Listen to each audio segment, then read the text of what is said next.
joining us on Running Point. Coach, thank you so much for taking the time. Thanks for having me. Coach, what we always like to do with all of our area coaches, we always start off with a sort of meet the team segment. So I want to give you that opportunity to shout out your returners this year too, and some new faces on the team that you think are going to turn some heads and you're excited to see this year. Okay, well, we only lost 2 seniors last year, and we only have 2 seniors really this year that they're coming back from last year. It's Paxton Grimes and Devin Toothman. They're both been around the program for the last 4 years. The 1 year of COVID, obviously, but I mean they've been great for us, really. You guys know Mason Ludwig. Probably heard his name 1,000 times from football. He'll be back for us. He's a big left-handed pitcher, first baseman for us. His best friend Eric Williams plays center field for us. He's also a big football player for East Liverpool. He kind of just started, a few years ago, and he's already picked up the game real well. And our sophomores are our best class right now, honestly. I mean, we have Evan Tice behind the plate.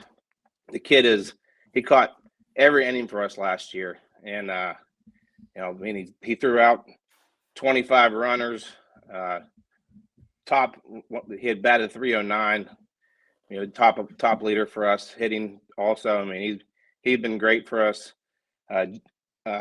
Jake Smith, he is our number 1 pitcher as a freshman last year, so I'm excited to see what he does this year. His record was 5-5, but I mean, you would have known it. I mean, he was our go-to guy when we needed a win.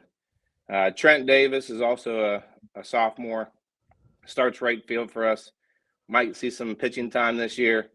He got a big bat. He's got a lot stronger in the off season. And Anderson Fitch is also another sophomore for us. Starts left field, probably be back out there again this year. Hope to use him more on the mound this year. So looking forward to this younger class. Now we talk about new guys. We have freshman Elijah Cisnevich, who's coming in, gonna possibly play for us. And Nate Birch is another athletic kid. We've been working with him. He can really hit the baseball. So we're excited for this year, really. All right, Coach. We know that when you have the team, you haven't had them for too long, but you've had them for long enough to kind of evaluate the roster, evaluate your strengths, evaluate what this team is going to look like. When you and the coaching staff kind of put together a game plan for the season, expectations and goals that you have for the team, what does it start to look like this year? I mean, obviously, everybody has high expectations. I just tell these guys every day, our goal is just to get better, day in and day out. Our goal is, honestly, my goal is, we're still in the Buckeye 8. We're in the OVAC. So I'd love to win one of those championships. I mean, we haven't been there. I've been there for the last 7 years, and we haven't made that. So I'd love to see that happen this year. And I do believe we have a good enough group this year to really make a run at both of those. Coach, kind of preview this conference for us this year. What it's going to kind of take for you guys to grab a piece of that? What kind of stands in the way and some of the challenges you're going to have to face throughout it? I mean, there's a lot of good teams really in the OVAC and the Buckeye 8, in both of our divisions. I mean, we're going to fight every day to stay at the top of the leaderboard. That's really the outlook. I mean, there's a lot of good teams. I can't really pick one out in particular, but I mean, we haven't been there yet, and that's our goal, is to get up there in the top 4, at least for OVACs, make it into the semifinals and hopefully make it to the finals this year. Coach, like you said before, only 2 seniors at the top of this roster as far as senior leadership. So you're going to be counting on a lot of non-seniors to lead this team. When you look at who you got, who are some of the vocal leaders and who are some of the guys that you think will step up and be leaders of this team this season? I mean, underclassmen, a lot of kids look up to Mason Ludwig because, what he does on the football field. And he also does help us out. He's got a big voice in the locker room, on the field, keeping people in line, which is good. We need that. Paxton Grimes, Devin Toothman. Paxton's more vocal. Devin kind of does stuff in the background. But, another leader, Evan Tice, is a big leader for us. I mean, he has a big arm, big bat, works his butt off all off season. He's on multiple travel teams. I mean, the kid works his butt off, and I think all the kids respond to that. So I look for big years from all of those guys. Coach, talk to me a little bit about this community that you coach for and how much they're there to support you too, and how much it means to you to be able to coach Potters baseball and kind of be their representative too for East Liverpool baseball. East Liverpool is it. Obviously, I'm from East Liverpool. Graduated in 2001. Came back a few years ago, and we struggled in the beginning with not having a baseball program, really a feeder program. That is, like, our youth program shut down for a long time. And when I got here, we didn't have really any feeder program. So I was dealing with a lot of kids that hadn't played baseball in 5, 6, 7, 8 years, who knows how long. And I was getting a lot of kids as sophomores, juniors that had never even played baseball before. So now, I'm seeing the feeder program actually start to help us out. And, this River Valley League we have now here, and there's still kids playing travel ball and stuff too, but I mean, they really do help us out a lot.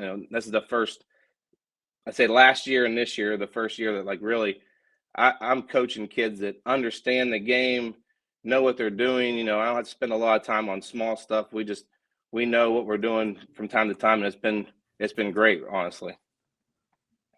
Coach, talk about your coaching staff, the people you've put together to kind of help this program run, and what kind of special people you have working with you. My assistant coach is Dan Cisnevich. He's been around the program for the last few years, and he's around the youth program a lot too. So he knows a lot of these kids that come up. They respond well to him. He's baseball, very, very baseball knowledgeable. He's been great for our program right now. And then I have another guy I played with, Seth Birch. I just brought him on this year. He's our JV coach, and he also knows the game, helps the kids. Kids respond well to him also. So it's been nice to get some new faces in here. And then we also have a couple volunteers. Brian Davis is a volunteer for us. He comes when he can. He has his work schedule and everything. But man, he's also loves to be around the game, and it's been great to have those guys. In your tenure for coaching too, and since your point of graduating from East Liverpool, what's some of the biggest things you've learned about yourself as a coach from day one until this point right now? I would say that every kid you kind of have to coach every kid differently. Every kid doesn't respond to all the same things. So, I've learned you can be hard on one kid, but kind of have to take care of the other one in a different way. And it's been like that for the last 7 years for me. So that's something I have taken away from that. To your point, every kid is unique, but also every team is unique, and every team that you coach from year to year is a little bit different than the last. I know you haven't had too much time with this team yet, but in your opinion, what makes this Potters team kind of unique from all the rest? Well, like I said earlier, we're a younger group, honestly, other than our 2 seniors, and we only have 2 juniors. I mean, we're a lot younger, but they're really smart baseball players. They understand the game. Like I said, we don't have to actually waste time, doing smaller stuff. We actually just work on just baseball stuff, and that's the biggest difference I feel with this group. They're very knowledgeable, smart baseball. And, like I said, baseball is mostly all mental anyway. So, that's also a great thing with this younger group. And looking at your entire history with East Liverpool, what would Coach May tell player May at the end of the day?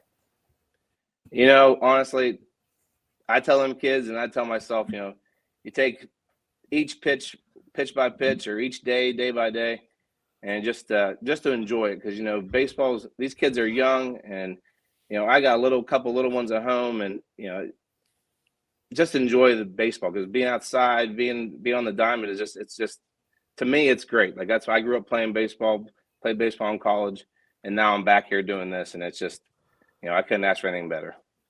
Coach, before we let you go, give the community kind of a call to action to come out and support you guys this year, and then let them know when your first game is and where they can see the Potters play in their first game.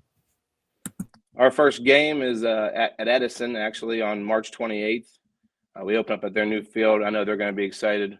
we're just excited to get onto a field. We've been on our field a couple of times, but with the weather and everything, we're kind of stuck in the gym a little bit here, but we've been blessed with a nice indoor cage, so we're actually up there taking live at bats, and so we'll be ready to go this year. I'm just looking forward to a really good season from us. As long as we get the pitching staff we thought we're going to have, we should really be pretty good this year. Coach, thank you so much for the time today. We appreciate you helping us preview East Liverpool baseball. We look forward to covering you all season, and we'll talk to you again real soon. Thanks, guys. Appreciate it. Thank you, Coach.